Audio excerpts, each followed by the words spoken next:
दोस्तों, लोकसभा चुनाव की चर्चा चुनाव खत्म होने के कई दिन बाद भी जोरों पर है, जिसकी वजह है लोकसभा चुनाव के चौंका देने वाले नतीजे, जिसमें कांग्रेस का प्रदर्शन लोगों की समझ से कई गुना बेहतर रहा है। कैसे, वो भी समझाऊंगे आपको, लेकिन उससे पहले नमस्कार, मैं अंकिता सिंह स्वागत करती हूं आपका सिटी बिग न्यूज पर। दरअसल ये वही लोकसभा चुनाव था जिसकी शुरुआत हरियाणा में 10-0 से हुई थी। बोले तो 10 सीटें बीजेपी की और 0 सीट कांग्रेस की। लेकिन जैसे जैसे चुनाव नजदीक आता गया, वैसे वैसे कांग्रेस 0 से 1, 2, 3, 4 करते हुए पूरे 5 तक पहुंच गई और बीजेपी 10 से खिसकते खिसकते केवल 5 में सिमट गई। वैसे देखा जाए तो बराबरी का ये आंकड़ा केवल हार जीत का है। अगर सही मायने में नजर डाली जाए तो बीजेपी हर सीट पर अपने वोट बैंक से खिसक गई है, या यूं कहिए कि कांग्रेस ने हर सीट पर बाजी मार ली है। हम ऐसा क्यों कह रहे हैं, इसे समझने के लिए आप भी ये आंकड़े देखिए जो साल 2019 के मुकाबले में आपके सामने पेश किए गए हैं। इसमें अंबाला लोकसभा क्षेत्र में कांग्रेस को 18.6% वोट ज़्यादा मिले हैं, तो भाजपा को 11.1% कम वोट मिले हैं। भिवानी महेंद्रगढ़ लोकसभा क्षेत्र के अंदर कांग्रेस को 21% अधिक वोट मिला है और भाजपा को 13.8% कम। फरीदाबाद लोकसभा क्षेत्र में कांग्रेस को 20.3% ज़्यादा वोट मिले हैं, तो बीजेपी को 15.1% कम।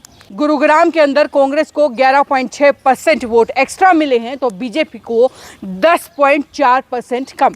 हिसार लोकसभा क्षेत्र में सबसे ज़्यादा कांग्रेस को 33% ज़्यादा वोट मिले हैं, तो भाजपा को 7.9% कम। छठे नंबर पर बारी आती है करनाल लोकसभा क्षेत्र की, जहां कांग्रेस को 18% वोट ज़्यादा तो भाजपा को 15.1% वोट कम मिले हैं।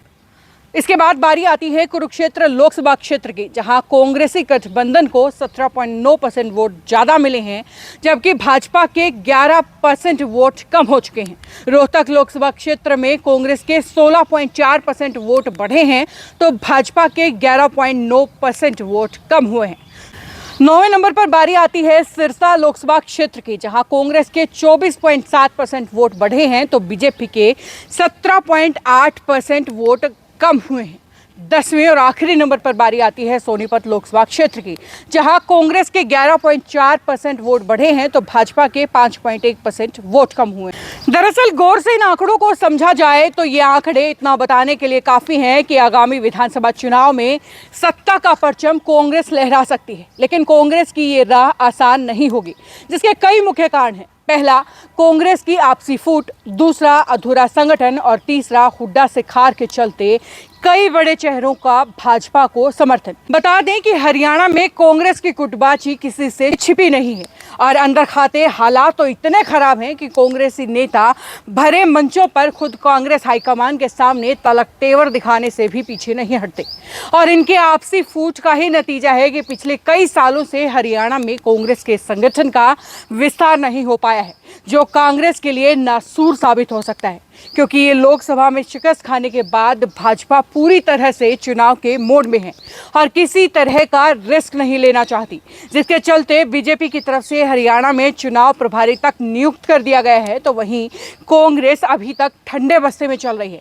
केवल इतना ही नहीं, कांग्रेस के कई बड़े चेहरे जैसे कुलदीप बिश्नोई, सावित्री जिंदल, किरण चौधरी व अशोक तंवर सब कांग्रेस छोड़कर बीजेपी का दामन थाम चुके हैं, जिससे न केवल कांग्रेस को विधानसभा में बड़ा नुकसान हो सकता है, बल्कि मुंह की भी खानी पड़ सकती है। ऐसे में अपनी बढ़त बनाए रखने के लिए कांग्रेस को इन सारी चीज़ों का ध्यान रखते हुए निजी मैं से ऊपर उठकर केवल जिताऊ घोड़ों पर दाव लगाना होगा, क्योंकि ये जिताऊ घोड़े या उम्मीदवार ही थे जिनकी नज़रअंदाजगी ने जीती हुई बाजी भी पिछली बार बीजेपी की झोली में डाल दी थी। तो ये सारे फैक्टर्स हैं जिनको ध्यान में रखते हुए कांग्रेस को आगे बढ़ना होगा। वैसे आगामी विधानसभा चुनाव को लेकर के आपकी राय क्या है, हमें कमेंट बॉक्स में लिख करके बताइए और जुड़े रहिए सिटी बिग न्यूज़ के साथ। नमस्कार।